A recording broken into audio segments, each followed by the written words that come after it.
أعزائي المشاهدين، حلقة جديدة مع خواطر رياضية. النهاردة معنا الأستاذ علاء الهديبي ومعنا الأستاذ أشرف قاسم، طبعا هم زملكاوية أصل. حنتكلم النهاردة إيه طموح الزمالك بكرة مع بيراميدز. يا أستاذ علاء، أولا صباح الخير.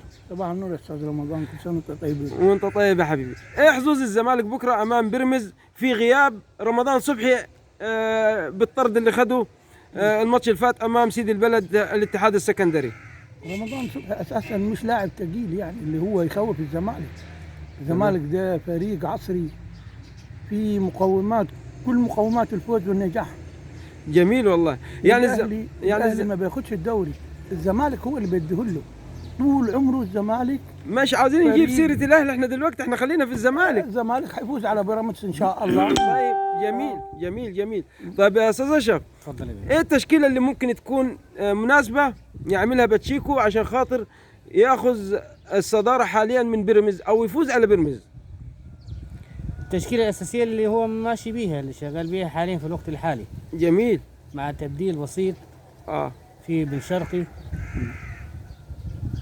وطبعا هو لاعب مؤثر زي ما انت عارف. اشرف بن شرقي ما كانش كباله، ما كانش كده شيكابالا مصاب هو اصلا. اشرف بن شرقي ما كانش كباله. طيب. جاني اساسي برضه يا استاذ رمضان بعد اذنك، رجع لمستواه، حلو. ابتدى يرجع لمستواه، حتى في الماتش اللي فات طلع عمل كذا كوره بيبين هو رجع لمستواه. واحمد زيزو. طب اوباما؟ احمد زيزو ده مستواه ثابت يا استاذ علاء، ممتاز ممتاز. لا ممتاز. يعني من احسن اللعيبه اللي مستواه ثابت في مصر. وطارق حامد. هو وطارق حامد. طارق حامد ده دبوس، احنا معروف انه دبوس. اوباما لاعب حلو برضه. طيب كويس جميل. يعني كده حظوظ الزمالك اقوى. الونش مع محمود علاء دلوقتي، والطرفين بوجود احمد عيد برضه كده استقرار. وامين احداد برضه. طب ايه رايك؟ جمعه راجع. ايه رايك في امين احداد يا استاذ اشرف؟ ممتاز والله، هو لاعب سريع وخطير، ودايما وشه للمرمى. جميل. مرمى الخصم. جميل. ما بيرجعش ورا. طب ودي مواصفات حلوه في اللاعب. اكيد طبعا. المواصفات الهجوميه حلوه في اللاعب. طيب يعني كده على جون الخصم. جميل والله. طيب يعني كده شيكابالا لو كان مصاب وبكره مش هيلعب هيأثر على نادي الزمالك يا استاذ علاء؟ لا طبعا، مش هيأثر. في بديل له. في بديل لي. طيب حلو. يعني طيب مهارة شيكابالا بتفرق داخل الملعب؟ مهارة شيكابالا احيانا لما يكون بس بحسه انه بيزودها، خلي بالك انا بحسه انه بيزودها في الملعب لما بيكون فايق. لعيب التوب في مصر. جميل. مهاري ورجله حاطه على الجون، ما بيستناش على يعني ما فيش، بيخلص يعني في اي لحظه ممكن يرجح كفة فريقه.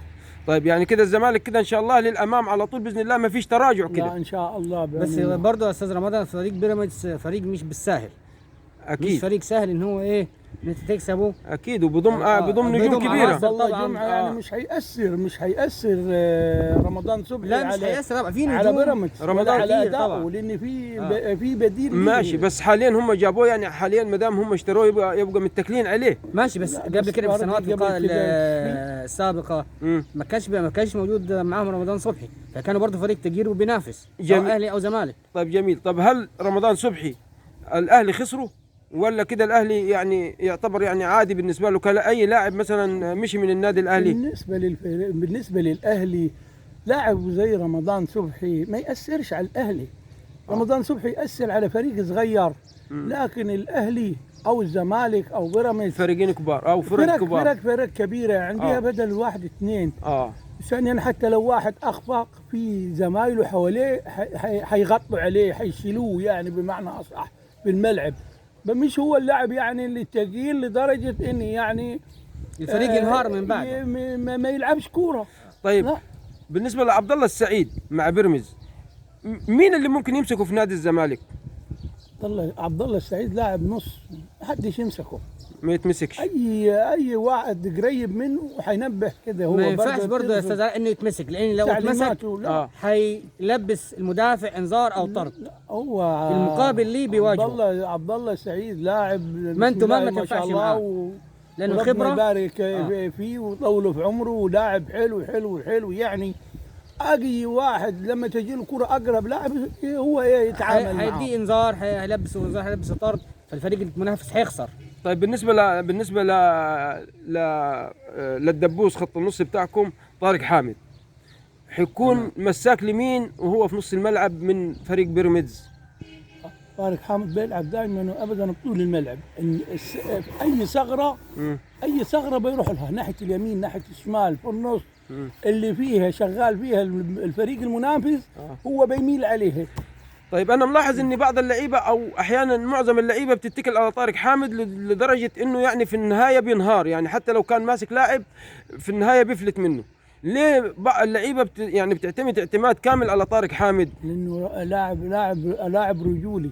تمام. لاعب رجولي وعنده اخلاص ومخلص، غير ما بتلاقيهاش الحاجات دي في اللعيبه اللي عندنا دلوقتي يعني في مصر. كله عنده الاتكاليه اللامبالاه، وخصوصا في الاحتراف دلوقتي ما فيش الانتماء اللي كان زي زمان، زي فاروق جعفر والخطيب دول ناس بقى حسن شحاته يعني على سبيل المثال، على سبيل الحصر دي لعيبه انتماء. لكن دلوقتي الصبح تلاقي رمضان صبحي راح الزمالك، راح الاهلي، راح هنا، ما فيش انتماء. اهم حاجه الماده، يعني احمد فتحي طول عمره في الاهلي خبر عشان خاطر الماده راح الاحتراف. يعني في خبر منتشر في وسائل الاعلام ان بيراميدز عرض رمضان صبحي على الزمالك مقابل مصطفى محمد زاد 20 مليون جنيه. طيب هنا هل مصطفى محمد ممكن يسيب الزمالك؟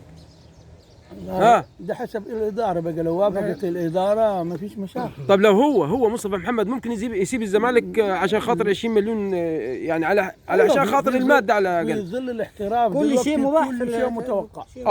يعني كده برضو الانتماء برضك يعني يعتبر شبه منتهي بالنسبه لبعض اللعيبه او معظم اللعيبه. كل شيء متوقع. كل شيء، ومن زمان برضو مش من دلوقتي يا استاذ علاء. يعني عندك رضا عبد العال لعب للناديين، زكريا ناصف لعب للاهلي والزمالك، رضا عبد العال لعب للاهلي والزمالك، حسام حسن وابراهيم لعب للاهلي والزمالك. مظبوط. دول كانوا من اعمده اساسيات. قبليهم جمال عبد الحميد قبليهم. تمام.